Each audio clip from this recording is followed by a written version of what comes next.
the specific age. I think I was 15, and my father was going to take me to a psychiatrist. And I said, absolutely not. I refuse to go. I'm not going. And it was at that point that I begged Spirit to leave me alone, to get out of my life and, just let me be a normal kid. So it's interesting that they were going to send you to a psychiatrist and me as well. Now, Victor, did you go through that or no? Well, if you recall, every time I had an experience, and I had a lot of them when I was very young, my parents would say I had an overactive imagination. And a lot of kids in the 50s and 60s, Debbie, were branded, kids who had abilities were branded with overactive imaginations. Exactly. That's what the psychiatrist ended up telling my parents to keep me out of an institution. Yeah, imaginary playmates and all of this stuff, and speaking spirits and animal spirits and whatever it was that you experienced, you're imagining things again. Until that one time when I was 7, when my paternal grandfather, who I was very close with, he was a mystic, and I'm sitting in my room, and all of a sudden he appears before me and smiles, and he lingers for a couple of minutes, and he disappears. And I go into the living room, and I say to my mother and father, Grandpa was just here, and they said, you're imagining things again. And a couple of minutes later, the phone rang. It was my grandmother saying my grandfather had passed. So that was the only time that they actually had an acknowledgement of something that I was talking about manifesting.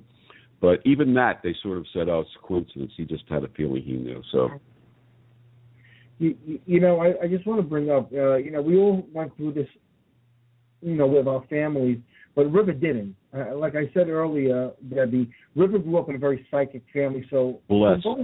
Very blessed. I want to know, River, what was it like for you? Because for us, I had to hide it. I couldn't speak about it because everybody was scared. Victor had an overactive imagination. Debbie was going to psychiatrist. You just got to grow up in a psychic family. What was that like? I think it was harder for me to try to be what everybody else perceives as normal. That for me was the difficult part. I was comfortable at home. I was comfortable with myself, but I always felt like, something is off a little bit. Yeah, and you don't want to, especially growing up, you don't want to be the freak. Yeah. I was the freak. That was weird, though. Yeah, but now I'm the freak because I came out. Mm-hmm. Yeah. That was weird. I never associated myself with the freak. The family did really good that way. But it was just uncomfortable in the sense that this is normal. So normal for everyone else is not. And so that is where things got a little strange for me growing older, It took a while to figure that part out. And I just want to say you're listening to the Paranormal Lounge on the D.T.M. Wicked Radio Network. So, Debbie, what advice would you give to the young people who are having these experiences for the first time? I would say don't be afraid. I know it's easy to say. But it's amazing when I've worked with psychic children, and they're always so afraid. Mm. But when you take away the fear, then they start to grow exponentially, and they start to expand their abilities and just grow into remarkable people. I mean, there was this little boy I met when he was 5, and I worked with him, and I didn't see him for a long time. And then he showed up at one of my events that he's now 19, and he's like 6'4", and I find someone you can talk to who you don't think is going to make fun of you or laugh at you or blow you off, or, just find someone you trust, find someone you can talk to, because that helps. I get a lot of emails, a ton of emails from kids who are going through all this, and all they want is answers. Knowledge is power. Mm-hmm. So if they're old enough, to read, educate yourself. I don't mean by watching the shows on TV. I mean really educate yourself. And I'm just going to add a couple of things to that. One of the things that happened to me when I was young, in addition, I actually was a loner. I didn't really get along with most of the kids, except for I was a nerd, so I got along with all the nerd kids, and they sort of tolerated my experiences and what was happening. But I would say that if you're someone, a young person listening to our show tonight, and you have a friend who's going through the experiences that Debbie and Chris and River and I have gone through, rather than ostracize them, talk to them about it. You're going to learn a great deal about not only them but yourself if you start talking to people and say, what's the experience like? Tell me what it's like for you. And that also will go a long way to eliminating the fear factor, because when someone engages you in a conversation about something that you've experienced, it helps you also to deal with it. And one other comment really fast. I just realized something. I'm a bit older, but if you saw me with my hair dark and my eyebrows dark years ago, Debbie could be my sister. I'm just noticed that. And Debbie, you really can't tell. So, what's that? I was adopted, you know. Well, but you could absolutely, I'm just looking at your features, and you and I could be brother and sister with no question. My mother was born in New York. Oh. Whoa, the clock's ticking. Where were you in 1957, Vic? What's that? Where were you in 1957, Vic? I was 4 years old. Oh, never mind that. Okay. Yeah. Oh, no, I couldn't be your dad. I was just talking about brother and sister. Oh, come on. Come on. I'm not that old, Debbie. Thanks. I know. I'm just Thanks a lot. Victor started very young when he was 4. Right. You are a stud. That's right. Yeah, River, you had a follow-up? I do. I just want to say, quite impressive for those individuals who are in our field that will extend themselves to children. A lot of people don't want to touch the psychic children, and it can become a bit of a legal snafu, or it can get a little touchy when we're dealing with spirit and the realms of the mind and consciousness and all of those things. So a lot of people won't do it. I don't so much mind helping the children that are brought to me in a healthy way, but it's always a touchy subject. So just keep your heart open. Very careful what you say. I have to make sure the parents know they're talking to me. I always ask them, how do your parents feel about this? And I always encourage them to talk to their parents. Yeah, that's good advice. And you stated earlier how kids are scared, and I think that at first they are not scared. They get scared because the parents, I think, scare them. They say, what do you mean you're seeing ghosts? You can't be seeing ghosts. You're crazy if you see ghosts. I actually think that a lot of the parents scare the kids. Now, I don't know how you guys feel about that, but on the flip side, I'll say this.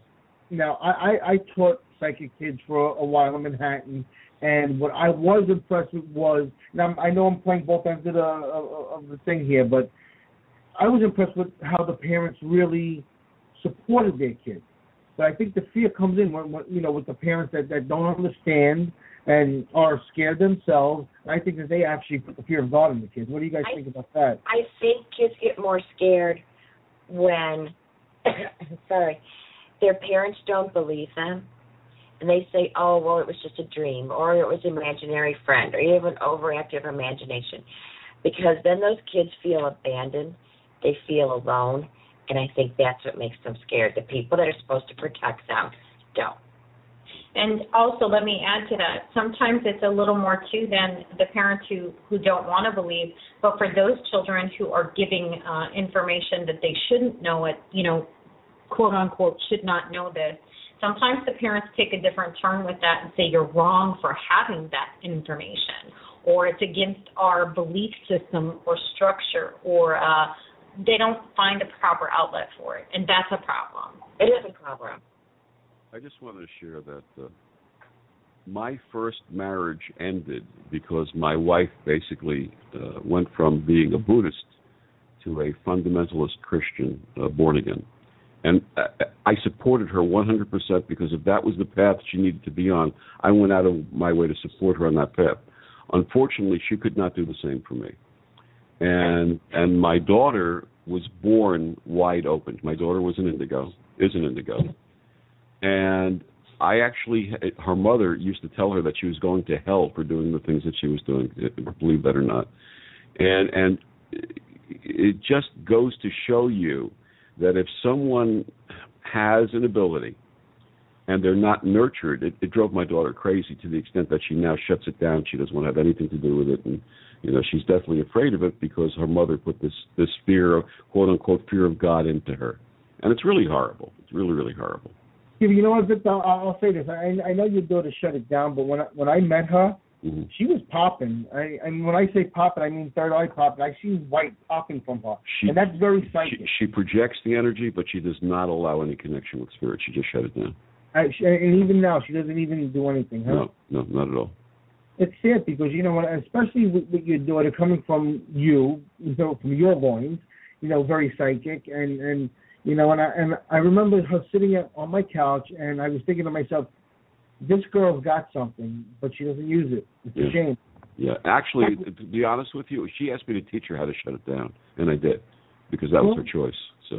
It's a lot like my daughter, Jessica, she's a phenomenal channel. She's a trance channel like me, and you know what? She wants nothing to do with it. And I would teach psychic development classes with kids, and my daughter was 13 at the time, and I remember I had adults and kids in this one class, and nobody could channel except for Jessica, and she did it so easily, Victor, that it kind of made me nervous, thinking how could she be 13 and so effortlessly channel spirit. And again, there was a series of children born through a certain period of years who were wide open. My daughter is in that grouping, and they just came into this existence with all the faculties wide open. Yeah, but they call them indigos. Yeah, but isn't it interesting that your daughter and my daughter both want nothing to do with it? But on the other hand, she'll say, "Daddy, could you do a seance for me and my friend? Daddy, can I come on an investigation with you with my friend?" She wants to be part of it, but she just doesn't want to do it. And how much of my kids are the same way. Chris, how much of that challenge, though, is coming from her mother? I think a lot of it. Okay. That's the and I'll say that because the reason we got divorced was because of my psychic ability. Right. She blames me being psychic for us not being together. Right. Okay? And she doesn't like the kids being around the psychic part of me. So, River, what about you? I mean, you have what's it like for them? Well, my children do want to be involved, and I give them whatever they can handle at the moment. As far as being indigo children, I don't know that I'd call them that. I think that is a rare individual. I think indigo encompasses a lot for me. When Vic was speaking of his childhood experiences, I was thinking to myself how I used to have a childhood friend that I really liked, and I wanted to be involved with, and I would spend time at her home with her family, and her parents and her grandparents lived very close to each other and were always around, and they used to make me feel quite uncomfortable a lot of the time. And at that point, like an indigo, I was wide open at that time. My heart was just, it was all love all the time, all emotion, pure energy, and they did their best to pretty much tell me I was going to go to hell, and they wanted me in church, and of course I wanted to be friends with the little girl, so I begged my mother, can I go to church? And my mother didn't know everything at the time, and she said yes, and I would go, and I'll never forget the lady taking us down in the basement, and she was, going to pretty much exercise us and do the Bible studies, and and started talking in tongues, and some of that stuff was really freaky at my age, and I was talking to spirits, but I had never heard somebody talk that way to spirits, so that was a really big deal. But, my children are aware. They were raised with the same no boundaries as I was. They don't take things to the extent that I do, or did probably. We're different in our own ways. But, yeah, they can come to me with anything, and I'm not going to turn them away. Now, a couple of thoughts. First of all, I believe that all babies are open. And the reason I say that is if you ever look at a baby and you're looking at the baby's face, they'll always look above your head as if they see something. They're seeing the energy field. They're seeing your aura. And what happens is the conditioning of education And the reshaping of their brain by the adults and by language sort of shuts that down unless they're born to be psychic and have those faculties or reopened. That's the first thing. It's wonderful. There's an old myth that says that when we're babies,